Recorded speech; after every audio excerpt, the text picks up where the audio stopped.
Assalamualaikum warahmatullahi wabarakatuh. Bismillah, alhamdulillah, wassalatu wassalamu ala rasulillah Sayyidina Muhammad ibn Abdillah wa ala alihi wa sahbihi wa man tabi'a rusdah. La haula wa la quwata illa billah. Rabbi shrahli sadri wa yassirli amri wa hlul 'uqdatam min lisani yafqahu qawli, amma ba'du.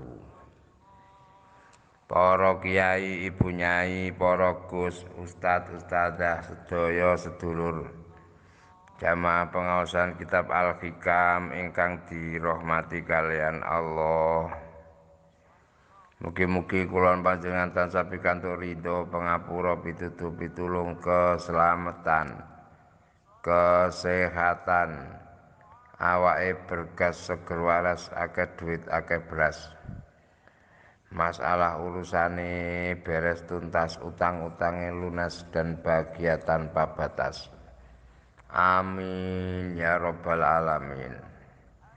Alhamdulillah, wekdal menika kula lan panjenengan dikersakake saged istiqomah mutolaah kitab Al-Hikam. Sak menika pasal 147.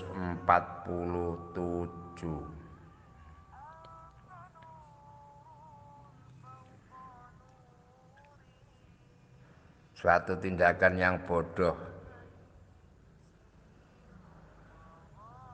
adalah ketika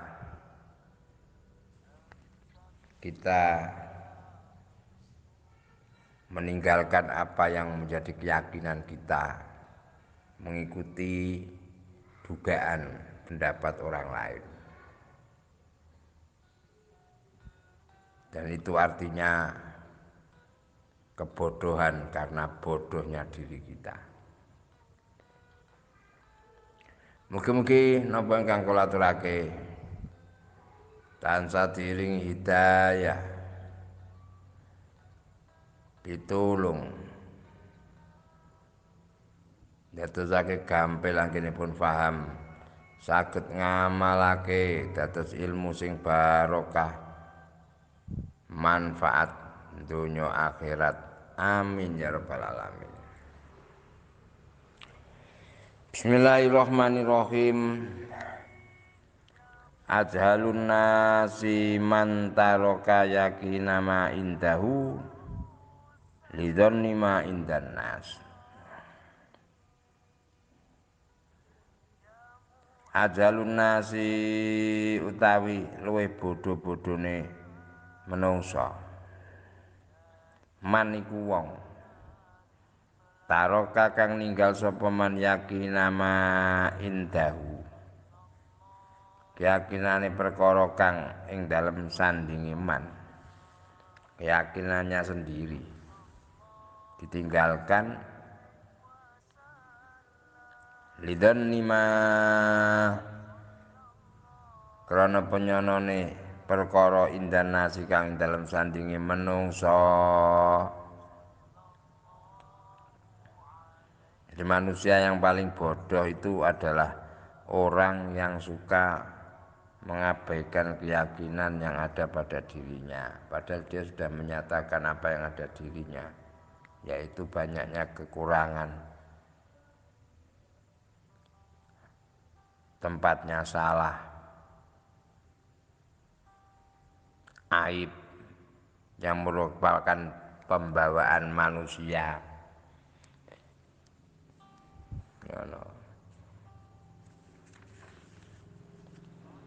Sesuatu yang jauh dari kesempurnaan.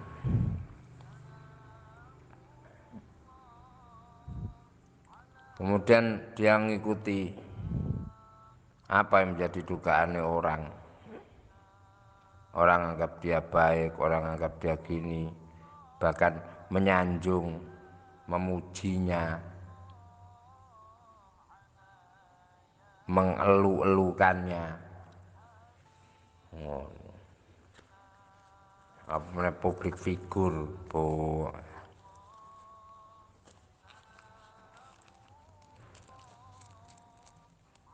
Tapi beda mbek penggaweane wong sing penggaweane nglawak. Kalau lawak tuntutan profesi ya bagaimana dia itu bisa menjadikan tertawanya audien. Malah piye carane iso disorak gitu loh.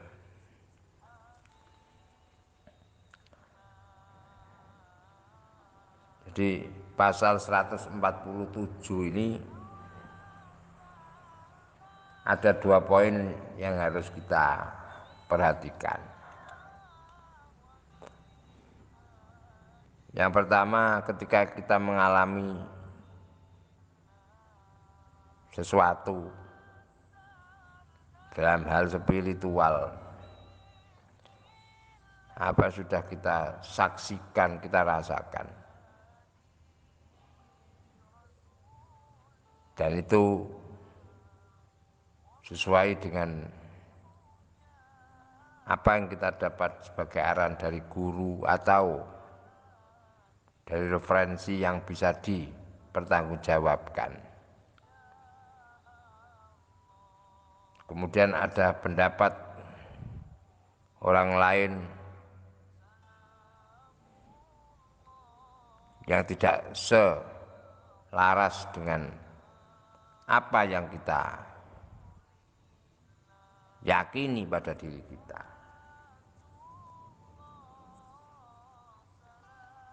Sehingga pendapat itu mempengaruhi diri kita, itu merupakan suatu kebodohan.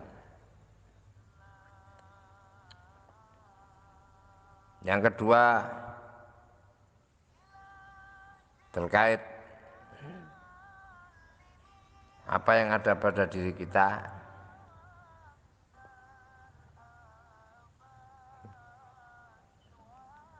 kita sudah jelas, sudah yakin bahwa pembawaan manusia adalah sering melakukan kesalahan, tempatnya salah,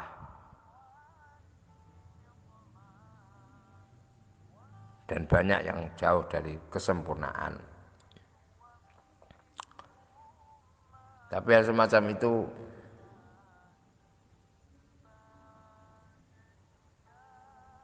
tertutupi oleh mata orang-orang yang senang memandang kita, sampai entah sengaja ataupun tidak mereka mengeluh-elukan kepada kita, memviralkan, membuat opini kemana. Di sini keimanan kita teruji, keyakinan kita diuji dengan adanya pujian-pujian, sanjungan-sanjungan, baik secara langsung ataupun tidak langsung. Kalau tidak langsung itu bagaimana? Contohnya ketika kita itu mendengar berita dari media sosial ataupun ada orang yang menyampaikan dari orang lain, sambung menyambung sehingga sampai ke telinga kita. Nah, ini yang jelas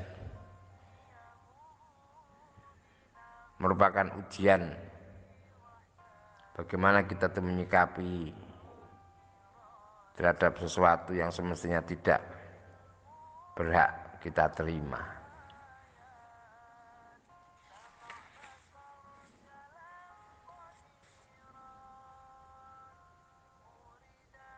Sehingga sering kita hanyut dan tertipu dengan pujian dan sanjungan itu, kayak bocah cilik yang dibombong-bombongan. Ayo masuk gak wani, cekel irunge ngono. Biyen. Ya akhirnya wani gelut tenan. Wah, kendel ke top. bombong. Nah, demikian itu semakin menjerumuskan kita. Sehingga apa yang kita lakukan akhirnya bukan karena Allah, tapi karena sanjungan dan pujian,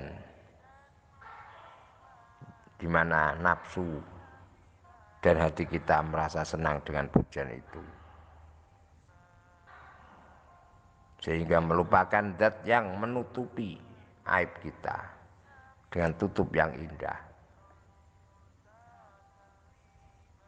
dengan zat yang semestinya berhak dipuji dalam segala hal. Makanya Imam Al-Muhasibi menyatakan bahwa orang yang senang dan rela dengan pujian orang lain itu sama halnya orang yang rela dan senang dengan adanya kebatilan. Dan gak pengen dilem yo, ndeliko.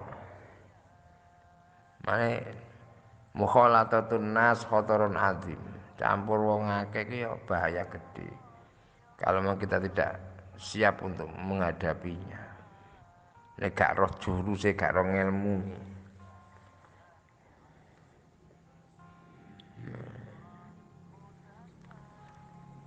Semestinya ketika mendapat pujian seperti itu kita menangis dikembalikan kepada Allah. Begitu Rahman Rahimnya Allah menyayangi kita, mewujudkan dengan adanya pujian orang-orang itu, sementara kita menyadari bahwa diri kita masih banyak kekurangan, sehingga kita lebih mendekatkan diri kepada Allah, bersyukur dan memohon ampunan sebanyak-banyaknya kepada Allah. Disitulah akhirnya adanya pujian itu lebih meningkatkan kepada keimanan kita.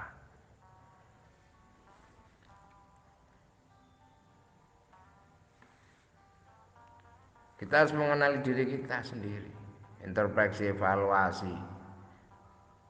Masih banyak dosa, kesalahan yang perlu segera diperbaiki. Jangan terjebak pada dugaan, perkiraan, dan anggapan diri, bayangan mulia dan derajat di mata manusia atau makhluk sekelilingmu. Disitulah banyak terlena karena merasa dibutuhkan,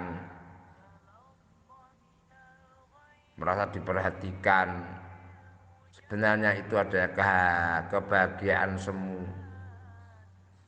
Lupa diri, sopo siro, sopo ingsun.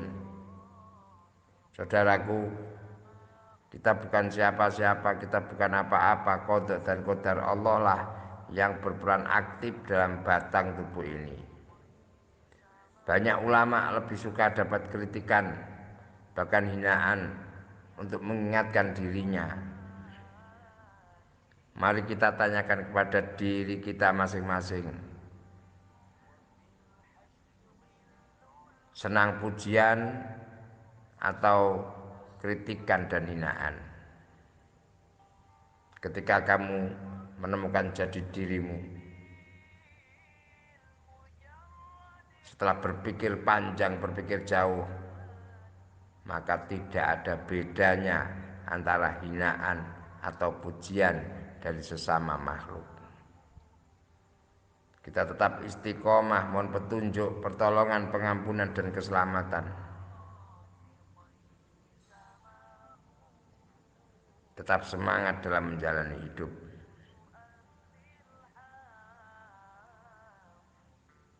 Dan selalu berdoa, bertafakur, muhasabah diri.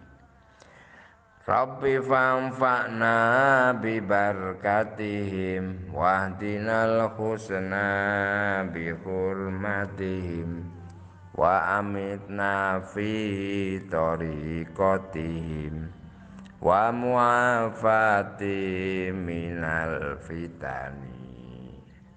Kiranya itu yang bisa saya sampaikan, kurang lebihnya mohon maaf.